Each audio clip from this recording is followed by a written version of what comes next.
Hello বন্ধুরা, good morning সবাইকে। আর good morning বলার কারণ হলো এখন ঘড়িতে প্রায় বাজে 6টা। আর এত সকালে স্নান করে আমি কোথায় যাচ্ছি চলো সেটাই তোমাদের সঙ্গে শেয়ার করব।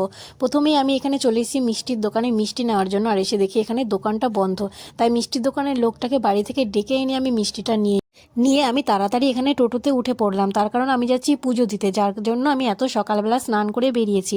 আর যেখানে পুজো দিতে যাচ্ছি সেখানে প্রচুর ভিড় হয়, সকাল সকাল না গেলে একটু বেলায় গেলে আমারই কষ্ট হবে, যেহেতু আমি অনেক দূর থেকেই যাচ্ছি।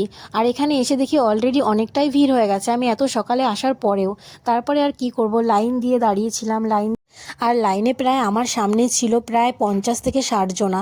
এরপরে এখানে মন্দিরে ঢোকার আগে এখানে ধূপদানিটা জ্বালিয়ে নিতে হয়। আর আমি মোমবাতি আর ধূপকাঠিটা এখানে জ্বালিয়ে নিলাম, তার কারণ মন্দিরের ভেতরে দেখানোর মতো কোনো জায়গায় নেই, মন্দিরের ভেতরে তো দাঁড়ানোরও কোনো জায়গা নেই, কোনো রকম ওখানে পুজোটা দিয়ে বেরিয়ে যেতে হয়, ওখানে একটুও দাঁড়াতে দেয় না। দেখেছো কি ভিড়। দেখো তোমাদেরকে মাকে আমি দর্শন করে নিলাম, সবাই একটা প্রণাম করে নিও বড় করে, মা সবাইকে আশীর্বাদ করবে আর সবার মনস্কামনা পূর্ণ করবে।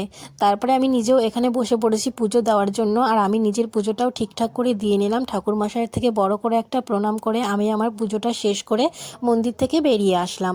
মন্দির থেকে বেরিয়ে এসে আমি নিচে নেমেই দেখি এখানে ভোলানাথ বসে আছে। আর ভোলানাথকে দেখে আমি এখানেও একটা মোমবাতি আর ধূপদানি ধরিয়ে ভোলানাথকে দেখিয়ে তার মাথায় ফুল বেলপাতা দিয়ে আমি আমার পুজোটা কমপ্লিট করে বড় করে একটা প্রণাম করে আমি আমার মনের অনেক কথা আমি ভোলানাথকে জানালাম। আর তোমরাও বড় করে একটা প্রণাম করে দিও, ভোলানাথ তোমাদের মনের ইচ্ছাও অবশ্যই পূরণ করবে।